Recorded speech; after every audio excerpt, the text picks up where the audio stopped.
বাক্সাৰ অঞ্চলৰ পৰা দুমুনি চকীলৈ দুমুনিলৈকে যোৱা বাক্সাৰ আঞ্চলিকৰ পৰা দুমুনিলৈকে যোৱা লোক নিৰ্মাণ বিভাগৰ পথটোৱে জ্বলা-কলা খুৱাইছে সাধাৰণ ৰাইজক। স্থানীয় জনপ্ৰতিনিধিক অতি শীঘ্ৰে পথছোৱা মেৰামতি কৰি দিবলৈ আহ্বান অঞ্চলবাসীৰ। বাক্সা জিলাৰ জালা ৰাজচক্ৰৰ অন্তৰ্গত আঞ্চলিৰ পৰা দুমুনিলৈ যোৱা লোক নিৰ্মাণ বিভাগৰ পথছোৱাই এতিয়া জ্বলা-কলা খুৱাইছে সাধাৰণ জনতাক। পথৰ মাজত পুখুৰী সদৃশ গাঁত হোৱাৰ বাবে গাড়ী মটৰকে ধৰি স্কুললৈ অহা যোৱা কৰা ছাত্ৰ-ছাত্ৰীসকল যথেষ্ট পৰিমাণে অসুবিধাৰ সন্মুখীন হোৱা বুলি স্থানীয় ৰাইজে সংবাদ মাধ্যমৰ আগত জানিবলৈ দিয়ে। পথৰ সোঁমাজতে বৃহৎ বৃহৎ গাঁত হোৱাৰ বাবে এজাক বৰষুণ দিলে পথ নে পুখুৰী ধৰিবই নোৱাৰা পৰিস্থিতিৰ সৃষ্টি হৈছে। পথছোৱা অতিকৈ জৰাজীৰ্ণ হৈ পৰাৰ বাবে সঘনাই দুৰ্ঘটনাও সংঘটিত হৈ আহিছে। জালাহত উন্নয়ন খণ্ড বিত্তীয় প্ৰতিষ্ঠানৰ লগতে কেইবাখনো শিক্ষানুষ্ঠান থকাৰ পিছতো কিয় পথছোৱা এতিয়ালৈকে এনেদৰে জৰাজীৰ্ণ হৈ থাকিবলগীয়া হৈছে তাক লৈ ক্ষোভ প্ৰকাশ কৰিছে অঞ্চলটোৰ সাধাৰণ ৰাইজে।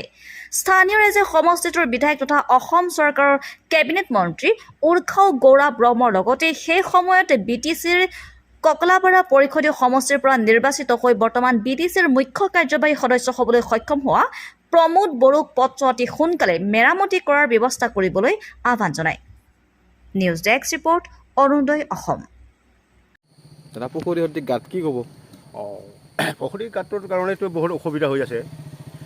গাঁতৰ কাৰণে আমাৰ ছাত্ৰ ছাত্ৰী অহাৰ কাৰণে বিৰাট অসুবিধা, বজাৰত অহাৰ কাৰণে বিৰাট অসুবিধা, বেমাৰী নিবলৈ বিৰাট অসুবিধা, বহুত ল'ৰা ছোৱালী পৰি যায়, সেইকাৰণে বহুত অসুবিধা হৈছে। উৰ্খাও ছাৰে আমাকতো ৰাস্তাবিলাকক ভালধৰণে দিম বুলি কৈছিলে ইলেকশ্যনৰ সময়ত আহাতে, কিন্তু আজিলৈকে ইয়াতে আহি কোনো এটা মিটিং পতা নাই, ৰাইজক লৈ কোনো দল কৰি মিটিং পতা নাই, সেইকাৰণে আমি বহুত দুখ কৰিছোঁ। আৰু BTC প্ৰমোদ বড়োক কিবা আহ্বান জনাব নেকি?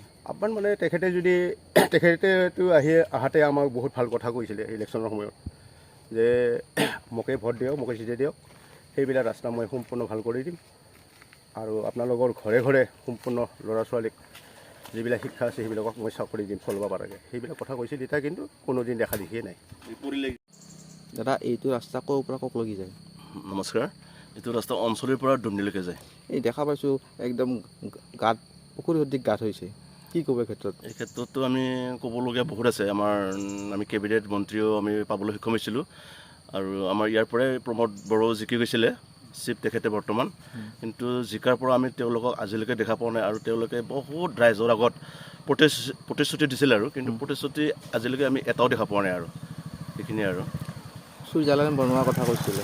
ছুইজাৰলেণ্ড বনাব, আৰু ধুনীয়া ধুনীয়া কিবা কিবি অফিচ বনাম, আৰু ঘৰে ঘৰে এটাকৈ চাকৰি পাব পঢ়া যাৰ আছে। তাৰপিছত এখন আত্মসহায়ক গোটৰবিলাকক ৭৫,000কৈ দিম বুলি প্ৰতিশ্ৰুতি দিছিল, কিন্তু দেখা পোৱা নাই আজিলৈকে।